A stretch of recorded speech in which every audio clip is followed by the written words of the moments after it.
નમસ્કાર કોમર્સના વિદ્યાર્થી મિત્રો, ધોરણ 12 વાણિજ્ય વ્યવસ્થા અને સંચાલન બીએના પ્રકરણ નંબર 3માં જેનું નામ છે આયોજનના એક ખૂબ જ મહત્વના અને બોર્ડના પરીક્ષામાં વારંવાર 5 ગુણની અંદર વિભાગ ઈમાં પૂછાતા પ્રશ્નની ચર્ચા કરીશું. આ પ્રશ્નો જે આયોજનની વ્યાખ્યા આપી તેની પ્રક્રિયા સમજાવો, જે વર્ષ 2026ની પૂરક બોર્ડની પરીક્ષા લેવાઈ હતી તેમાં પણ આ પરીક્ષામાં પ્રશ્ન હતો. આયોજનની પ્રક્રિયાને ગોખવાની બિલકુલ જરૂર નથી, કારણ કે આજે આપણે તેને મહાભારતના એક અદ્ભુત પ્રસંગ સાથે જોડીને એવી રીતે સમજીશું કે બોર્ડની પરીક્ષા સુધી જ નહીં પણ આખી જિંદગી તમને આ આયોજનવાળો પાઠ છે યાદ રહેશે. આયોજનની વ્યાખ્યા છે એ બે છે કે જે તમને બે વ્યાખ્યાઓ છે આપવામાં આવેલી છે, એક બિલી ગોઝેટ્સ અને ડૉક્ટર જ્યોર્જની. તો આયોજનનું કાર્ય એટલે પસંદગીનું કાર્ય, આયોજનનું કાર્ય એટલે પસંદગીનું કાર્ય. કાર્યની યોજના એટલે પરિણામોની પૂર્વ વિચારણા, કાર્યોને અનુસરવાની નીતિ, તબક્કા અને ઉપયોગમાં લેવાતી પદ્ધતિ નક્કી કરવી. તો અહીંયા આયોજનની આ બે વ્યાખ્યાઓ છે, તમે કોઈ પણ એક વ્યાખ્યા છે એ લખી શકો છો. આયોજનની પ્રક્રિયાનું આપણે સૂત્ર જોઈએ તો તેમાં 6 મુદ્દા તમારે યાદ રાખવાના છે અને તેની વિગતો જ્યારે પણ આ પ્રશ્ન છે એ પૂછાતો હોય છે તો તેની અંદર તમારે લખવાનો થાય છે. પાઠ્યપુસ્તકમાં તો કુલ 8 મુદ્દાઓ છે, પણ આપણે બધા મુદ્દાઓનો અભ્યાસ અત્યારે કરીશું આ વિડીયો ક્લાસની અંદર. તો આયોજન એક બૌદ્ધિક પ્રક્રિયા છે, ભવિષ્ય માટેની પ્રવૃત્તિનો એક નકશો છે અને જેમાં સંચાલન છે એ રંગ પૂરે છે. ભવિષ્ય છે એ અનિશ્ચિતતાને કારણે છે એ આ જો આયોજન સરસ રીતે કરવામાં આવે તો આયોજનને તબક્કાવાર છે એક પ્રક્રિયામાંથી પસાર થવું પડે છે. એટલે આપણે સૂત્ર એનું યાદ રાખવું હોય તો એ રીતે બને કે હે આમાં વે વી ચોક્કસ મૂલ્યાંકન. સૂત્ર છે એ તમે નોટ ડાઉન પણ કરી શકો છો.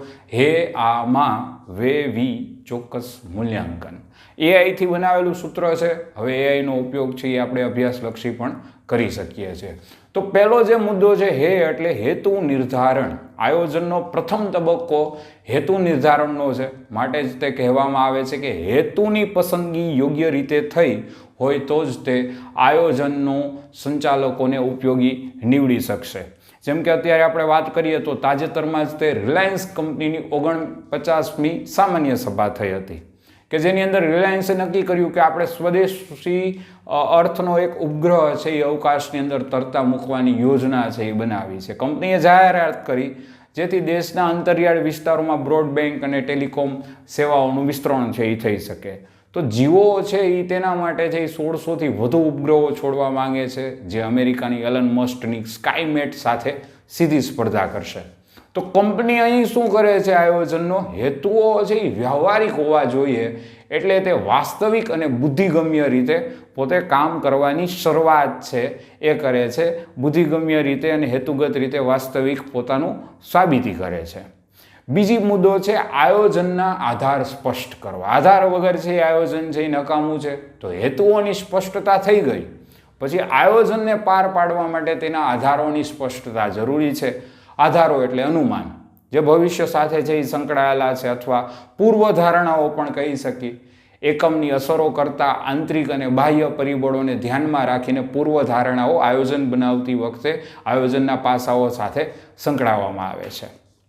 ત્રીજો મુદ્દો છે સૂત્રની અંદર એટલે માહિતી એકત્રિત કરી તેનું વિશ્લેષણ કરવામાં આવે. વિશ્લેષણ છે એ અલગ અલગ માહિતીનું છે, અલગ અલગ પાયાનું છે. તો આયોજનના આધારે સ્પષ્ટ કર્યા બાદ આયોજન માટેની જરૂરી માહિતી પ્રત્યક્ષ કે પરોક્ષ રીતે આપણે એકત્ર કરવામાં આવતી હોય છે. ઔદ્યોગિક સાહસિકતાઓની અંદર, સ્ટાર્ટઅપ કંપનીઓની અંદર તેનું વર્ગીકરણ કર્યા બાદ વિશ્લેષણ અને અર્થઘટન થાય છે અને તેનું પૂર્વમાન કરવામાં આવે તો ભવિષ્યનું આયોજનના ધીરે ધીરે બદલાવલક્ષી સચોટ પરિણામ છે એ આપવામાં આવે છે. 4. વૈકલ્પિક યોજના તૈયાર કરવી.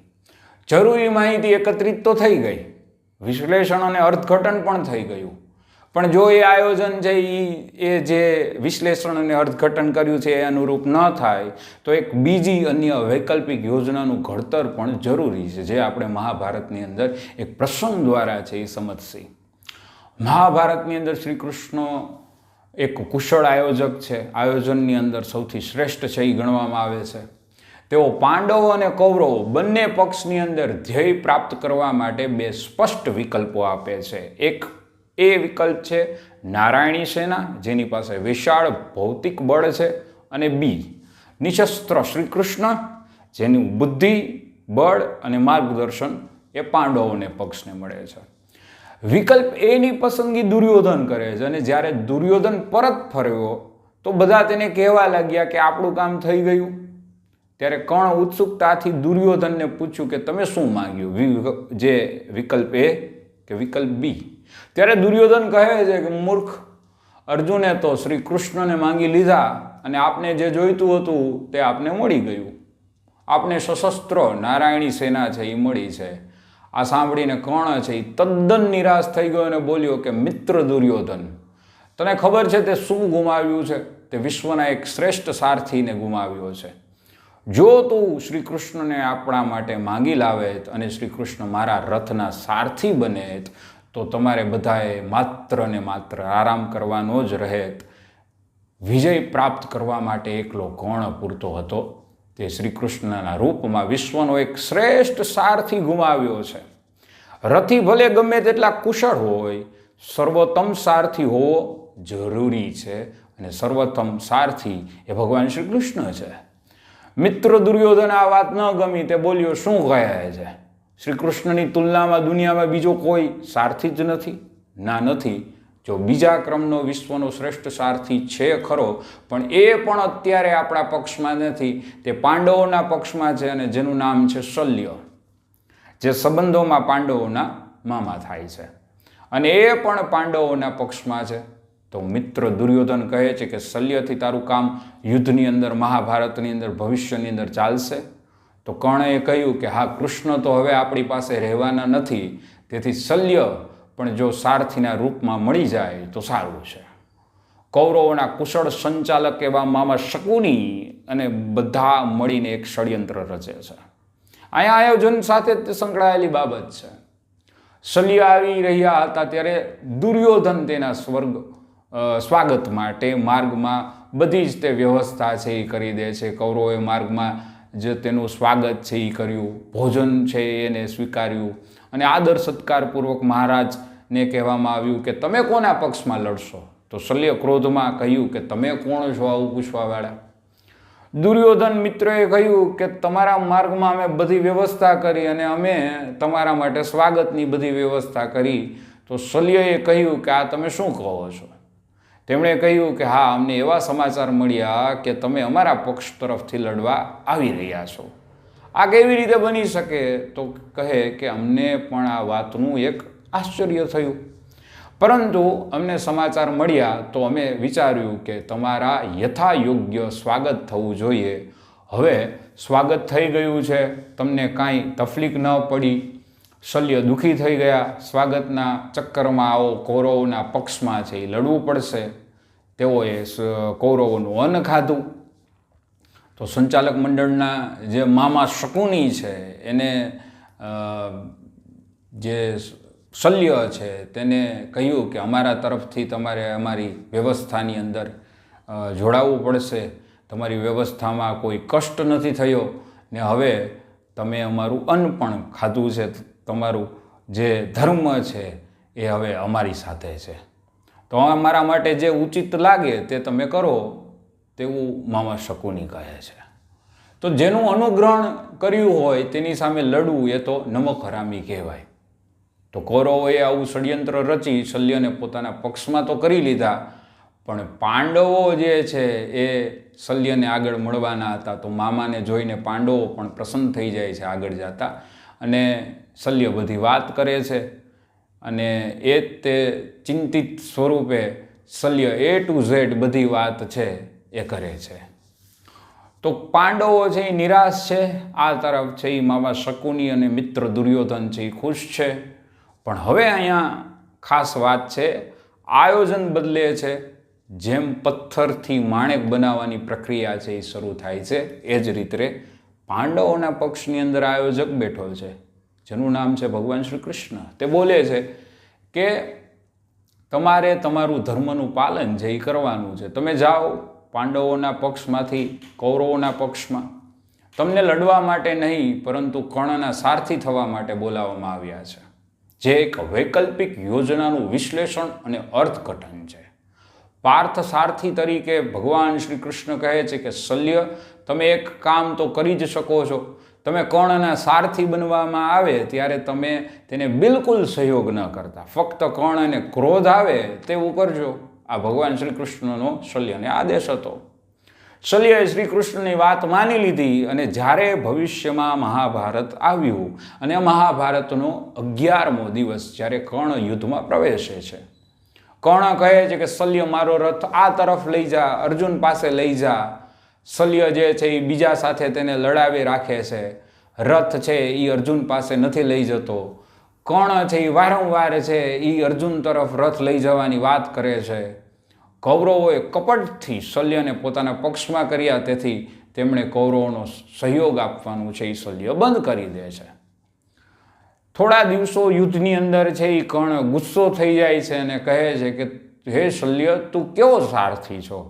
હું વારંવાર તને કહું છું કે મારા રથને અર્જુનના રથ પાસે લઈ જા અને તું મારા રથને કોઈ બીજા જ તે સાથે યુદ્ધની અંદર છે એ લઈ જાસ અને મને લડાવેશ. શલ્યએ કહ્યું, હું તારા ભલા માટે જ તે તને અર્જુન પાસે નથી લઈ જતો. કર્ણ પ્રશ્નમાં શલ્યનો જવાબ છે, જ્યાં સુધી તારા નસીબમાં જીવતા રહેવાનું લખ્યું છે ત્યાં સુધી શ્વાસ લેતો રહે. મરવાની ઈચ્છા થાય ત્યારે કહે છે, હું તને સામેથી અર્જુન પાસે લઈ જઈશ. આ સાંભળીને કર્ણને ખૂબ ગુસ્સો આવ્યો. જે રીતે ભગવાન શ્રી કૃષ્ણએ શલ્યને આદેશ આપ્યા હતા એ જ પ્રમાણે શલ્ય છે એ કરે છે.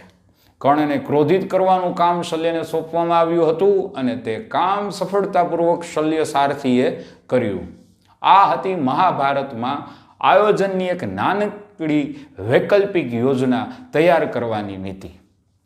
વૈકલ્પિક યોજનાની યાદી તૈયાર થઈ ગયા બાદ બધા જ વિકલ્પો ઉપર વિચારણા કરવામાં આવે છે, જેમાં એકમને અસર કરતા પરિબળો અને વિકલ્પોના સંબંધો અંગેની વિચારણા કરવામાં આવે છે. જે ધંધાકીય એકમ કાર્યતમ સંશોધન સાથે છે એ યોજના છે એ તૈયાર કરવામાં આવતી હોય છે. 6 નંબરનો મુદ્દો છે ચોક્કસ યોજના સ્વીકારવી. તો જ્યારે વિવિધ વિકલ્પો અંગે વિચારણા થઈ જાય છે, અભ્યાસની ચોક્કસ ચકાસણી થઈ જાય છે, ત્યારે બધા અભ્યાસોમાંથી જે શ્રેષ્ઠ યોજનાઓ છે તે આપણે સ્વીકારવાની વાત છે. તો સરળ મુદ્દો છે. 7મું છે ગૌણ યોજનાઓનું છે એ ઘડતર અને ચકાસણી. ગૌણ યોજનાઓની અંદર જે મૂળ યોજનાને અનુરૂપ અથવા મૂળ યોજનાઓને સહાયરૂપ થાય તે અંગેના પ્રકલ્પો અથવા વિકલ્પો વિચારવામાં આવે તેને ગૌણ યોજના તરીકે કહેવામાં આવે છે. ઉદાહરણ તરીકે શલ્ય પાંડવો પક્ષ વતી કાર્ય કર્યું પણ સારથી કર્ણનો થયા છે. કામ જે છે એ ગૌણ યોજના ભગવાન શ્રી કૃષ્ણ તરફથી કરે છે. એ જ રીતે કોઈ કંપની છે, ધારો કે આ ટાઇટન કંપની છે, તો ઘડિયાળ બનાવતી company watch strip leather belt છે એ બહારથી ખરીદી શકે છે અને જાતે બનાવી શકે છે. તેવી ગૌણ યોજનાઓ છે એ કરી શકે છે. 8મી વાત છે યોજનાનું મૂલ્યાંકન. ગૌણ યોજનાનું ઘડતર અને ચકાસણી કર્યા બાદ સમગ્ર યોજનાનું મૂલ્યાંકન કરવામાં આવે છે.